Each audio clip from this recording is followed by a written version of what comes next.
South Africa आज international court of justice में पहुंचा था। साउथ अफ्रीका ने अर्जेंट रिक्वेस्ट की इंटरनेशनल कोर्ट ऑफ जस्टिस से कि वो तुरंत इसराइल जो ऑफेंसिव करने वाला है रफा में उसको रोके। और इंटरनेशनल कोर्ट ऑफ जस्टिस ने कुछ दिन पहले जजमेंट दिया था जिसमें उसने इसराइल को कहा था कि इसराइल गाजा के अंदर वार क्राइम ना करे। तो साउथ अफ्रीका लगता है कि इसी जजमेंट को मद्देनज़र रखते हुए वो आज आईसीजे के पास गया और उसने आईसीजे से अपील की है कि जो जजमेंट कुछ दिन पहले आईसीजे द्वारा दिया गया था अब उसको इम्प्लीमेंट किया जाए, क्योंकि इसराइल रफा में जेनोसाइड करना चाह रहा है। इस समय रफा में सिचुएशन बहुत ज़्यादा नाजुक हो रखी है। कल वहाँ पर स्ट्राइक हुआ था जिसमें 74 लोगों की मौत हो गई थी। तो रफा में इस समय गाजा का जो टोटल पॉपुलेशन का 2/3 हिस्सा है वो रफा में रहता है। तो रफा इस समय पूरा कैंप में चेंज हो चुका है। वहाँ पर जितनी ग्राउंड वाली जगह है वो भर चुकी है, लोगों ने वहाँ पर टेंट लगा दिए। अब वहाँ पर कोई भी खाली जगह नहीं है। तो इसराइल अगर यहाँ पर ऑफेंसिव करेगा तो फिर यहाँ पर जान माल का नुकसान होने का बहुत ज़्यादा खतरा बढ़ जाएगा, क्योंकि यहाँ पर स्ट्राइक कल के दिन भी देखा गया था कि केवल एक स्ट्राइक से 74 लोगों की जान चली गई थी। तो इसराइल अगर यहाँ पर ग्राउंड ऑफेंसिव करेगा आने वाले दिन में तो एक स्ट्राइक नहीं बल्कि 10 स्ट्राइक होगी एक दिन में, तो उससे फिर सैकड़ों हज़ारों लोग डेली मर सकते हैं। तो यहाँ पर रफा में जो सिचुएशन है उसी को मद्देनज़र रखते हुए इसराइल ने यहाँ पर एवैक्यूएशन ऑर्डर जारी कर रखा है।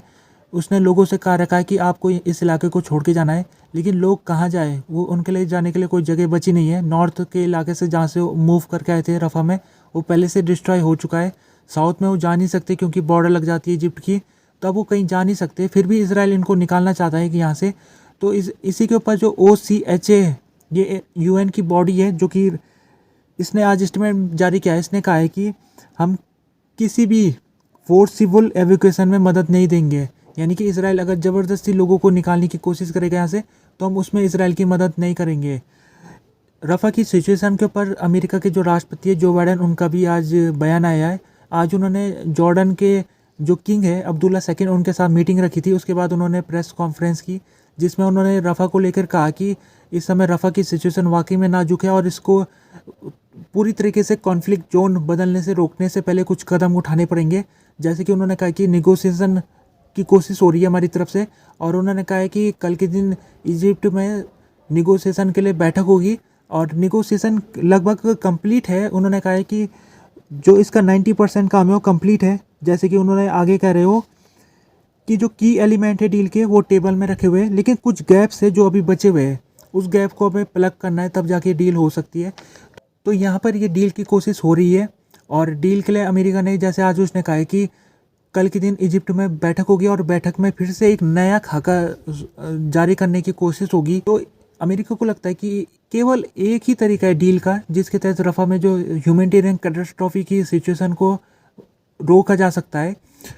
US सीनेट में आज के दिन $95 बिलियन का पैकेज पास हुआ है। ये जो पैकेज है ये यूक्रेन, इसराइल और ताइवान के लिए जारी किया गया था, जिसको आज पास हो गया है सीनेट में।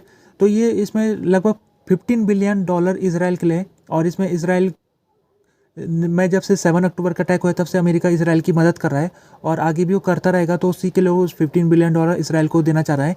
तो ये जो $15 बिलियन है इसको इसराइल, इसमें से $10 बिलियन इसराइल को मिलिट्री हेल्प मिलेगी, यानी वो हथियार खरीदने के लिए $10 बिलियन अमेरिका मदद देगा इसराइल को। और इसके अलावा $9.5 बिलियन अमेरिका गाजा और वेस्ट बैंक के इलाकों में भी लगाएगा पैसा, और दूसरे इलाके जो यूक्रेन वहाँ पर भी लगाएगा। ह्यूमैनिटेरियन असिस्टेंस के ऊपर होगा ये $9.5 बिलियन। तो इसी को सीनेट में आज पास हो गया ये। इसके बाद ये हाउस ऑफ रिप्रेजेंटेटिव में भेजा जाएगा। वहाँ भी अगर पास हो जाता तो फिर इसको अमेरिका के राष्ट्रपति के पास सिग्नेचर के लिए भेजना है। तो अमेरिका के राष्ट्रपति के सिग्नेचर होने के बाद इसको पास माना जाएगा और इसको इसराइल के लिए पैसा जारी हो जाएगा। तो इसराइल के लिए पैसा जारी करने का जो बात है वो, उसमें अभी कोई आपत्ति दर्ज नहीं करा रहा है, अगर रिपब्लिकन पार्टी या डेमोक्रेटिक पार्टी दोनों तैयार है। लेकिन हो ये रहा कि जो इस समय राष्ट्रपति है बाइडेन, उन्होंने यूक्रेन को क्लब कर दिया है इसराइल के साथ। तो इसी वजह से इसराइल और यूक्रेन दोनों को एक साथ हेल्प पहुंचेगी, यानी जो बिल है दोनों को एक साथ पैसा दोनों के लिए एक साथ जारी करने के लिए बिल पास कराने की कोशिश की जा रही है अमेरिका की तरफ से। तो इसी वजह से इसमें देरी लग गई, क्योंकि कुछ रिपब्लिकन है जो इसराइल को तो मदद देना चाह रहे हैं लेकिन वो यूक्रेन को मदद नहीं देना चाह रहे।